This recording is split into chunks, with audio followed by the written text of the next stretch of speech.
दर्शकों नमस्कार, मैं प्रशांत भारद्वाज लेकर हाजिर हुआ हूं जेके अपडेट प्राइम टाइम। आज का जो मुद्दा है वो है 30 जनवरी को श्रीनगर के बाहरी क्षेत्र एचएमटी में हुई मुठभेड़। इस मुठभेड़ में 3 आतंकवादी मारे गए थे और इन आतंकवादियों के मारे जाने को लेकर सवालिया निशान उभर रहे हैं। इस मुठभेड़ में मारे गए 3 युवाओं के परिवारों का कहना है कि वे आतंकवादी नहीं थे। वहीं दूसरी ओर जो कश्मीर केंद्रित राजनीतिक दल हैं, चाहे वो नेशनल कॉन्फ्रेंस हो या पीडीपी हो या अपनी पार्टी हो, वो इसको लेकर राजनीतिक फ़ायदा उठाने की कोशिशें कर रहे हैं और उन्होंने ये बयानबाजी शुरू कर दी है कि इस मुठभेड़ की निष्पक्ष जांच करवाई जाए। पीडीपी अध्यक्षा महबूबा मुफ्ती ने इस मुठभेड़ में मारे गए आतंकवादियों के शवों को उनके परिजनों को सौंपने के लिए लेफ्टिनेंट गवर्नर मनोज सिन्हा को एक पत्र भी लिखा है, जिसमें उन्होंने मांग की है कि उनके शव उनके परिजनों को सौंपे जाएं। इसके साथ ही इस मामले की, इस मुठभेड़ की निष्पक्ष जांच करवाई जाए। इसी बीच पुलिस ने इस पूरे मसले को लेकर शुक्रवार को दावा किया कि उसके पास डिजिटल एविडेंस हैं जो ये साबित करते हैं कि घटना इस जो ये हुई है एचएमटी में जो मुठभेड़ हुई है उसमें जो 3 आतंकवादी मारे गए, उनमें से 2 आतंकवादी जो थे, दो युवा जो थे, उनका उन्होंने पूरा टेलीकॉम डिपार्टमेंट से उनके फ़ोन कॉल्स का रिकॉर्ड लिया है।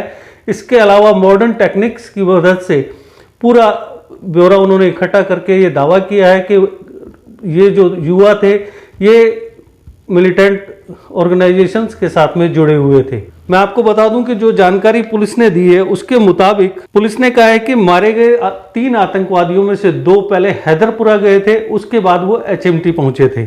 इसके साथ ही पुलिस की जांच में यह भी खुलासा हुआ है कि एजाज मकबूल गनाई और अथर वानी पहले हैदरपुरा गए, फिर उसके बाद मौका वारदात पर पहुंचे। पुलिस ने यह भी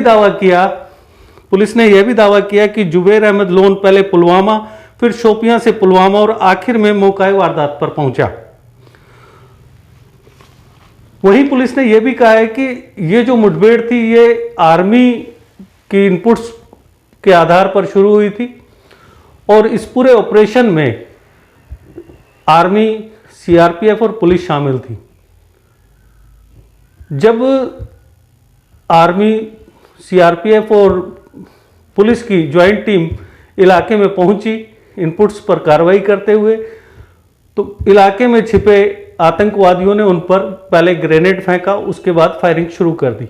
सुरक्षा कर्मियों ने फायरिंग का जवाब देने के साथ साथ बीच बीच में बार बार सरेंडर करने की अपील की कि आप लोगों को कुछ नहीं कहा जाएगा, आप लोग सरेंडर कर दीजिए। लेकिन उसके बावजूद आतंकवादियों ने फायरिंग जारी रखी और जिसका परिणाम ये हुआ कि वो तीनों के तीनों उस मुठभेड़ में मारे गए। वहीं इन मारे गए युवाओं के परिवारों का कहना है कि ये आतंकवादी नहीं थे।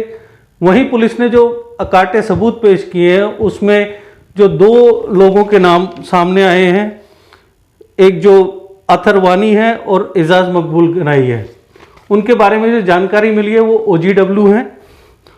और इस बात की पुष्टि ऑलरेडी पुलिस की हिरासत में एक ओजीडब्ल्यू है, उसने भी ये कहा है कि जो एक एजाज था वो पिछले साल जून में मारे गए लश्कर आतंकवादी फैजल मुश्ताक बाबा के साथ जुड़ा हुआ था, जबकि अतर मुश्ताक 2017 में मारे गए हिज्ब के टॉप कमांडर रईस काचरू का रिश्तेदार था और ओजीडब्ल्यू था। तो इन सारे सबूतों से पुलिस का दावा पुख्ता होता है कि ये तीनों लोग जो थे वो मिलिटेंट थे। जबकि दूसरी ओर जो कश्मीर केंद्रित राजनीतिक दल हैं वो किसी ना किसी तरीके से इस मुठभेड़ को राजनीतिक रंग देना चाहते हैं और इसके लिए उन्होंने लेफ्टिनेंट गवर्नर मनोज सिन्हा से अपील की है कि इस पूरे मामले की जांच करवाई जाए ताकि सच्चाई सामने आए। मैं आपको बता दूं कि 2020 में ये पहली मुठभेड़ नहीं है जिसको लेकर सवालिया निशान उठे हैं।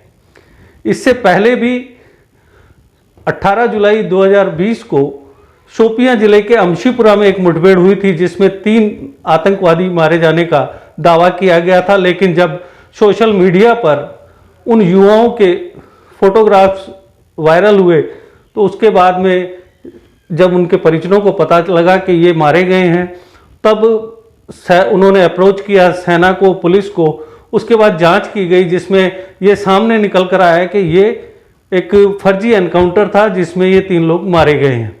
उसके बाद पुलिस ने इंक्वायरी की और साथ साथ में सेना ने भी अपनी इंक्वायरी की, और उसकी ताज़ा जानकारी मैं आपको दे दूं कि उसमें एक सैन्य अधिकारी और 2 नागरिकों के खिलाफ पक्के सबूत मिले हैं कि वो एक फर्जी एनकाउंटर था, और उन पर के खिलाफ कार्रवाई करने की प्रोसेस अभी चल रही है।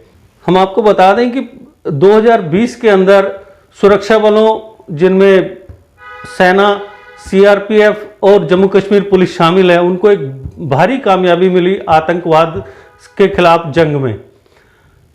इन सुरक्षा बलों ने 2020 में 225 से ज़्यादा आतंकवादियों को अलग अलग मुठभेड़ों में मार गिराया, और आतंकवाद की कमर पूरी तरह से टूट चुकी है। लेकिन कुछ एक ऐसे अपवाद हुए, जैसे शमशीपुरा या ये हाल ही में एचएमटी में हुआ एनकाउंटर है, इसको लेकर सवालिया निशान उभरे हैं।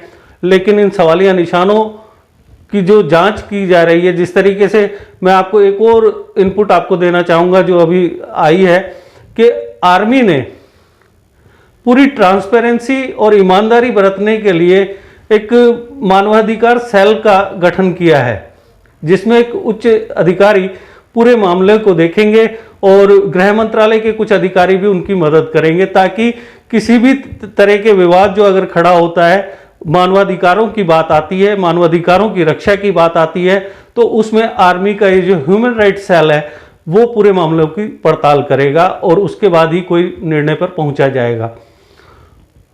अगर हम बात करें एचएमटी मुठभेड़ की, एचएमटी मुठभेड़ को लेकर जो सवाल उभरे और उनका जिस तरीके से जम्मू कश्मीर पुलिस ने जवाब दिया है, वो सच्चाई बयां करता है कि कश्मीर के में 3 जो मिलिटेंट मारे गए हैं, उनकी जो बैकग्राउंड थी वो आतंकवादियों से रिलेटेड थे।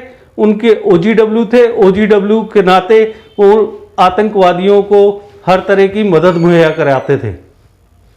अब देखने वाली बात यह होगी कि एचएमटी में हुआ ये एनकाउंटर को अपने ऊपर उठ रहे सवालों का किस तरीके से, अब ये तो आने वाला वक्त ही बताएगा कि इस एनकाउंटर को लेकर जो सवाल उभरे हैं और उनका जो जवाब पुलिस ने दिया है उस पर किस तरह की कार्रवाई होती है या नहीं होती। जो आतंकवादियों के मारे गए आतंकवादियों के शव पुलिस ने अपने कब्जे में लिए हैं, उन्हें वापस उनके परिजनों को सौंपा जाता है या नहीं, ये भविष्य के गर्त की बातें हैं जिनका न पता तो आने वाले वक्त में ही लगेगा। आज के प्राइम टाइम में बस इतना ही, दीजिए इजाजत, नमस्कार। देश के निर्माण और उन्नति में सहयोग, आपके हर कदम में आपका हमसफर। कश्मीर टर्बो टीएमटी सरिया, चाहे भूकंप आए या तूफान, सुरक्षित रहें आप और आपका मकान। अपनाइए आपका अपना कश्मीर टर्बो टीएमटी सरिया, trust and reliability. GK update रहे हमारे साथ। अगर आप ये वीडियो YouTube पर देख रहे हैं तो हमारे YouTube चैनल को सब्सक्राइब करें और बेल आइकन को क्लिक करें। अगर आप ये वीडियो Facebook पर देख रहे हैं तो हमारा Facebook पेज लाइक जरूर करें। For advertisement please contact 7051091811।